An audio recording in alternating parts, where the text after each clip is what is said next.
So, good morning mga ka-farmer. Today's Sunday ngayon. So, nandito po tayo ngayon sa Surigao City. Ah, wala tayong pastulan ngayon sa ating kambing dahil nasa biyahe po tayo ngayon. Nagre-repair po tayo ng exercise machine. Ito, treadmill. Treadmill. Ito yung trabaho po natin. Every time po ito po yung ating tatrabuhin. Araw-araw, lahat po ng exercise. Dito po tayo, mayroon po tayo dito yung bike. Ayan, mga machine.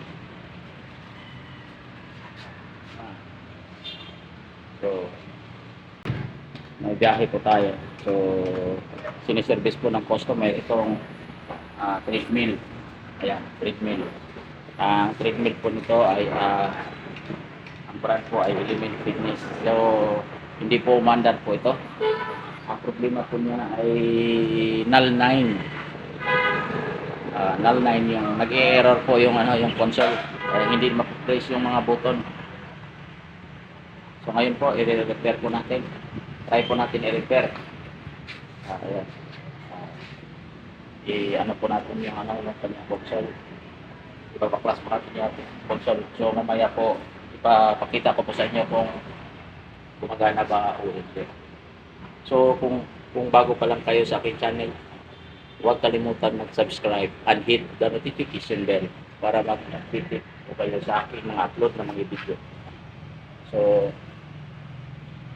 dito sa Surigao ang ganda na po ng panahon na mainit. Sobrang init. Ayan o. Pero maganda. So start po natin i-back yung treadmill na na-repair natin.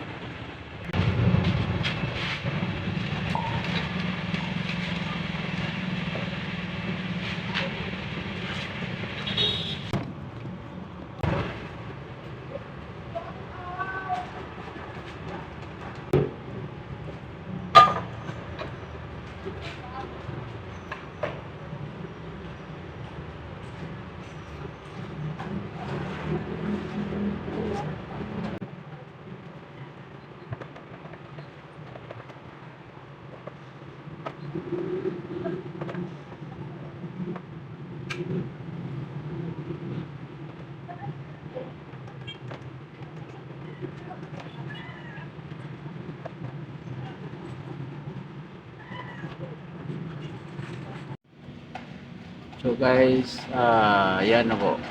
Pinaklas ko na po sa loob ng ng console. Ang problema niya is yung kanyang switch sa safety key button. So yung yung switch po ay na nasira na po. Ito na po 'yon, nabasag sa loob. Ayan. So hindi na siya mag-switch on sa kanyang safety key. Ayan o. Dito po nakalagay yung switch. Basag na basag. Ayan. So ayaw na siya mag-switch on. So ito na yung nabasag na switch. Ayan ito. So dito po nakalagay sa kanyang safety key, yung safety emergency stop key. So ang gagawin natin ngayon guys, i-sure natin yung itong dalawang connector. Ito yung sa scissor switch dun sa safety key. So try natin kabit, tapos pag gumagana papalitan natin ng scissor switch para tuloy-tuloy na po ang umaandar po ng ito. So try natin ikabit. So ikabit na natin yung small dalawang wire. Try natin yan. I-short yung lagayan ng switch.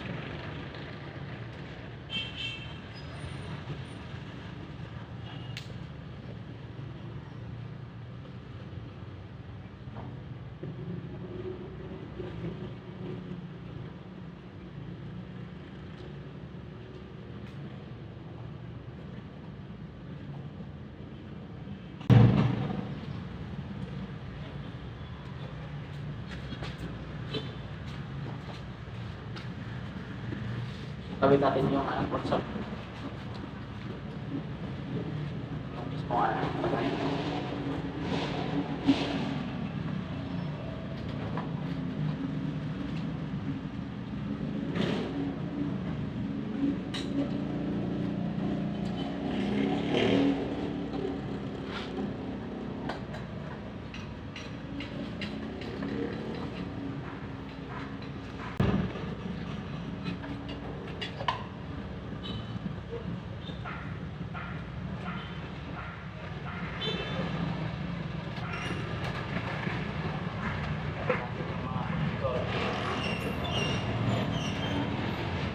kaya natin kung magana ba o hindi. Para makaproceed na po tayo sa kapalitan ng switch.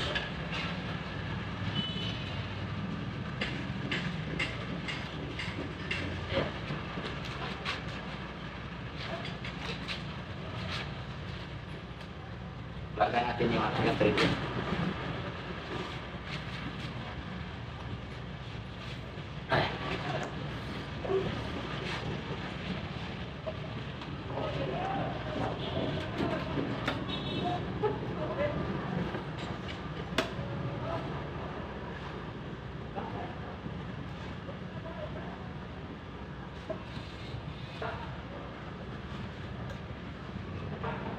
Ayan na, tignan natin kung gumagana ba o hindi. Yung, ayan. Okay.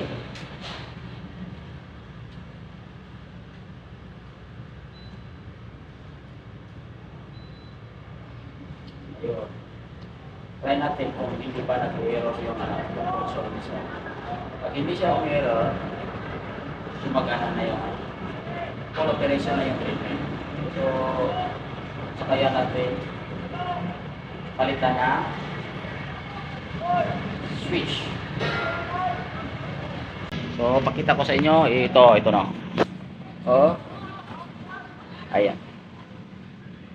So, hindi na po nag-error yung treadmill.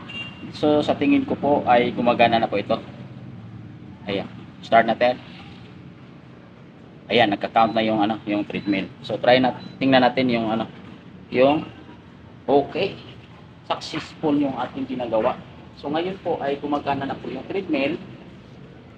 So, gumagana na yung treadmill. So, try na po natin palitan po ng switch. Switch po. Kasi gumagana na po siya. So, lahat po ng button po ay nag-ooperate na po. Tingnan po natin yung incline. Yung incline po. Ayun, gumagana na. So, sa speed na naman. Ayan, gumagana lahat. So, dito po sa sa quick speed, quick button. Ayan, full operation na po. So, magpapalit na po tayo ng switch sa ating repair na treadmill. So, gumagana na po siya. So, mamaya ipapakita ko po sa inyo kung paano magkabit po ng switch sa treadmill kasi hindi pa po ito wala pang switch. So, mamaya ipapakita ko po sa inyo. Pero ito, successful na po yung ating ginagawa. Ayan na. Okay na po. So, once again, kung bago pa lang kayo sa aking channel, kasi yung ating channel po ay about po sa animals. So, ngayon po hindi po tayo nakapag ng kambing kasi nasa biyahe tayo. So, ngayon ang ating po ay magre-repair na po tayo sa mga machine po ng customer. Yung mga nasisira na machine, i-ano po namin kasi nasa company po ako. So, i-deploy po ako sa iba't ibang lugar po ng Pilipinas kung saan po yung mga may-ari po ng mga treadmill po na nabili sa amin ay nasisira. So, ako po yung ipapadala doon sa iba't ibang lugar, lahat sa Visayas, at Mindanao. At marami pong salamat po sa mga nanonood po sa aking mga video. So kahit ano po yung ating channel, maliit lang po yung ating channel, pakisuporta na lang po. So maraming salamat po. Huwag kalimutan mag-subscribe and hit the notification bell para maging updated po kayo sa aking mga upload ng mga video. Maraming salamat po.